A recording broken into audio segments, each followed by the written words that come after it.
Hi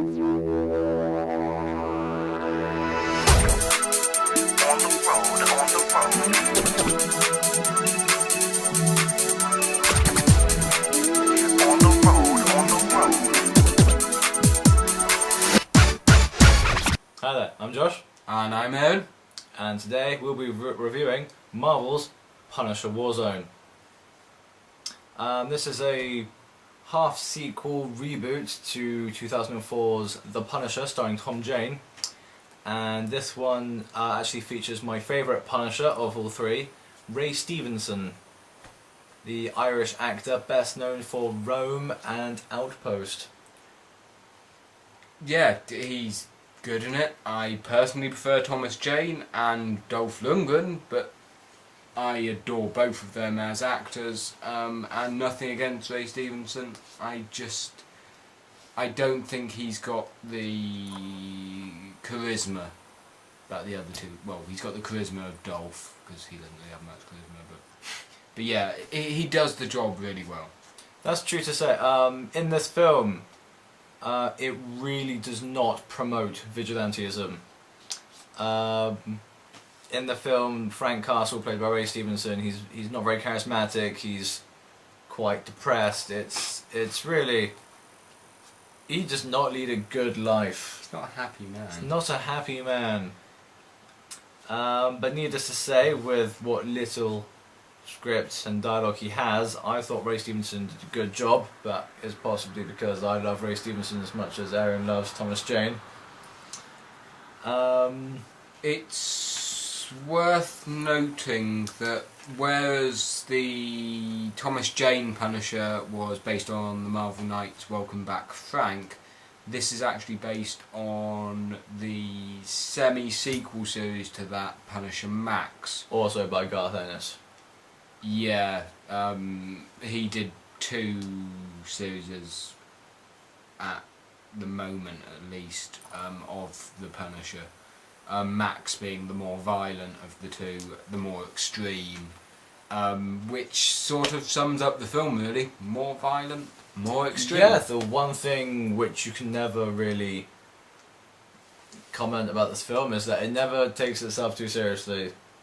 There is a constant sort of tongue-in-cheek. Yeah, it is fun. It's not meant to, you know, this is no Die Hard. This is just fun. This is comic book violence sort of fun. Yeah, as much as I wouldn't condone comic violence in the way in which it's portrayed, I enjoyed it. It was so good. A lot. This is I'd say this is probably a lad's movie. Sit down with a couple of guys and enjoy some crazy stuff blowing up. The bad guy in it, phenomenal. By far better than John Travolta. Played by Dominic West. Played by Brit Dominic West, who many will know from The Wire, yeah. The big American show. But in this, absolutely brilliant. Him against Ray Stevenson, they've got brilliant sort of characterization between the two. It's bizarre because you've got like this very somber, very sort of serious like Frank Castle, and then on the other side of things you've got the very sort of cartoonish Jigsaw, who always wears like big furry coats and smart suits and speaks with a ridiculous accent, and I'm smiling just thinking about it. It's so much fun. Whereas the 2004 reboot to the franchise, that was a good, serious, enjoyable film. It was a lot more serious than this. It sort of didn't condone what was going on, but made you feel like it was needed. This is just Frank Castle killing people. In fantastic ways. There's chairs in faces. There's spinning upside down on chandelier. There's fists in faces, and I don't want to spoil anything, but there's a bit with an RPG. Yeah, and hilarious. And just him using most sort of weaponry you can imagine. Most of which in the first 20 minutes. Performances I thought were good. Ray Stevenson and Dominic West, like we've mentioned, both British, both doing a cracking job. Doug Hutchinson does well as Looney Bin Jim. Another British man, Colin Salmon.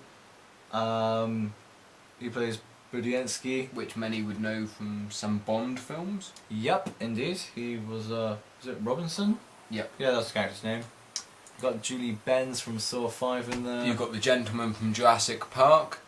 I've forgotten his name, but I've forgotten his character name. in Jurassic Wayne Park. Knight. Wayne Knight. He plays Microchip. Yes, he was good, wasn't he? He was brilliant in it.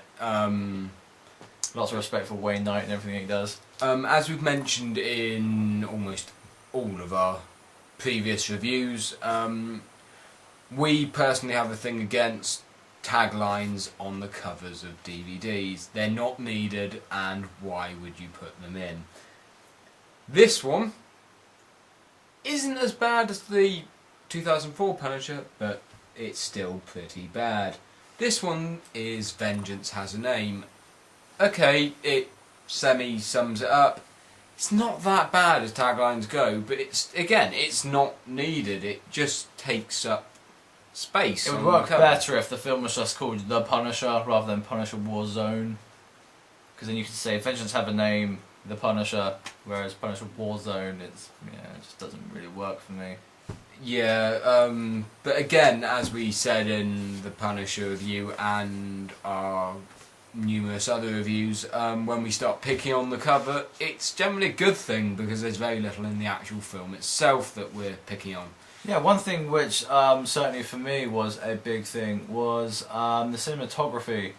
Phenomenal. It does it in a very bizarre sort of style of, if there's there'll be a scene where everything will just be green, or there'll be a scene where everything appears orange, and it's just the way it looks. It's just so good. Yeah, the choreography for the sort of fight scenes and the gun scenes is brilliant. Everything about the film is great. Yeah, the direction is pretty good. It's done by a German lady named Lexi Alexander, who also did Green Streets, or Hooligans. Which wasn't actually that bad, the Elijah Wood football hooligan film. It was okay. It was passable. Not a patch on this. Oh no. But yeah, this film, absolutely great, well worth seeing. If you're a Punisher fan, pick it up. If you're a comic fan, pick it up. If you're an action fan, pick it up. It's quite violent. So if you don't like violent films, as we've said in all other reviews, don't watch it. But if you want fun, simple, violence, it's perfect for you. Just don't take it too seriously. It's great fun. Yeah, there's not much else to say. Check out our other reviews and our up and coming reviews. And thank you.